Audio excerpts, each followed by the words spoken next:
ಹಾಸನದ ಮಹಾರಾಜ ಪಾರ್ಕ್ ಹಾಗೂ ವಿವಿಧ ಪ್ರೌಢಶಾಲೆಗಳಲ್ಲಿ ಎಐಡಿಎಸ್ಒ ವಿದ್ಯಾರ್ಥಿ ಸಂಘಟನೆ ನೇತೃತ್ವದಲ್ಲಿ ಭಾರತದ ಸ್ವತಂತ್ರ ಸಂಗ್ರಾಮದ ಹಾಗೂ ಅಗ್ನಿಯುಗದ ಹರಿಕಾರ ಅಪ್ರತಿಮ ಧೈರ್ಯ ಮತ್ತು ದೇಶ ಪ್ರೇಮದ ಪ್ರತೀಕವಾದ ಕ್ರಾಂತಿಕಾರಿ ಖುದಿರಾಮ್ ಬೋಸ್ರವರ ಸ್ಮರಣೆ ದಿನ ಆಚರಿಸಲಾಯಿತು.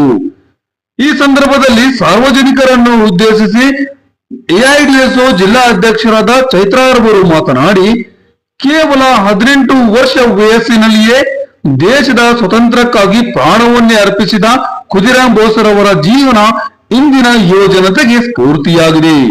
ಬ್ರಿಟಿಷರ ದಬ್ಬಾಳಿಕೆ ಮತ್ತು ಶೋಷಣೆಯ ವಿರುದ್ಧ ದೇಶದಾದ್ಯಂತ ಹೋರಾಟಗಳು ನಡೆಯುತ್ತಿದ್ದ ಸಂದರ್ಭದಲ್ಲಿ ಖುದಿರಾಮ್ ಬೋಸ್ರವರು ಬಾಲ್ಯದಲ್ಲಿಯೇ ಸ್ವತಂತ್ರ ಹೋರಾಟಕ್ಕೆ ಧುಮುಕಿದರು. ಸ್ವದೇಶಿ ಚಳವಳಿಯಲ್ಲಿ ಸಕ್ರಿಯವಾಗಿ ಭಾಗವಹಿಸಿ ಕರಪತ್ರಗಳನ್ನು ಹಂಚಿ ಜನರಲ್ಲಿ ದೇಶ ಪ್ರೇಮ ಮತ್ತು ಬ್ರಿಟಿಷ್ ವಿರೋಧಿ ಜಾಗೃತಿ ಮೂಡಿಸಿದರು. 1905ರ ಬಂಗಾಳ ವಿಭಜನೆಯ ಸಂದರ್ಭದಲ್ಲಿ ದೇಶದಾದ್ಯಂತ ಸ್ವದೇಶಿ ಚಳವಳಿ ಬಲಗೊಳ್ಳುತ್ತಿದ್ದಾಗ ಖುದಿರಾಮ್ ಬೋಸ್ರವರು ವಿದೇಶಿ ವಸ್ತುಗಳ ಬಹಿಷ್ಕಾರ ಹಾಗೂ ಜನರಲ್ಲಿ ರಾಜಕೀಯ ಜಾಗೃತಿ ಮೂಡಿಸುವ ಕಾರ್ಯಗಳಲ್ಲಿ ತೊಡಗಿದ್ದರು. ಬ್ರಿಟಿಷ್ ಅಧಿಕಾರಿಗಳ ದಮನಕಾರಿ ನೀತಿಗಳ ವಿರುದ್ಧ ಅವರು ತಮ್ಮ ಚಿಕ್ಕ ವಯಸ್ಸಿನಲ್ಲಿಯೇ ಧೈರ್ಯದಿಂದ ಹೋರಾಡಿದರು. ಬ್ರಿಟಿಷ್ ಅಧಿಕಾರಿ ಕಿಂಗ್ಸ್ಫೋರ್ಡ್ನ ದಮನಕಾರಿ ಕ್ರಮಗಳ ವಿರುದ್ಧ ನಡೆದ ಹೋರಾಟದಲ್ಲಿ ಖುದಿರಾಮ್ ಬೋಸ್ರವರು ಮತ್ತು ಪ್ರಫುಲ್ಲ ಚಾಕಿ ಭಾಗವಹಿಸಿದ್ದು 1908ರಲ್ಲಿ ಮುಜಾಫರಾಪುರ್ನಲ್ಲಿ ನಡೆದ ಬಾಂಬ್ ದಾಳಿಯ ನಂತರ ಖುದಿರಾಮ್ ಬಂಧಿತರಾದರು. ವಿಚಾರಣೆಯ ಸಂದರ್ಭದಲ್ಲಿ ಬ್ರಿಟಿಷ್ ಸರ್ಕಾರದ ಪರವಾಗಿ ಕಠಿಣ ಕ್ರಮಗಳನ್ನು ಕೈಗೊಳ್ಳಲಾಗಿದ್ದರೂ ಖುದಿರಾಮ್ ಬೋಸ್ ತಮ್ಮ ಧೈರ್ಯವನ್ನು ಕಳೆದುಕೊಳ್ಳಲಿಲ್ಲ.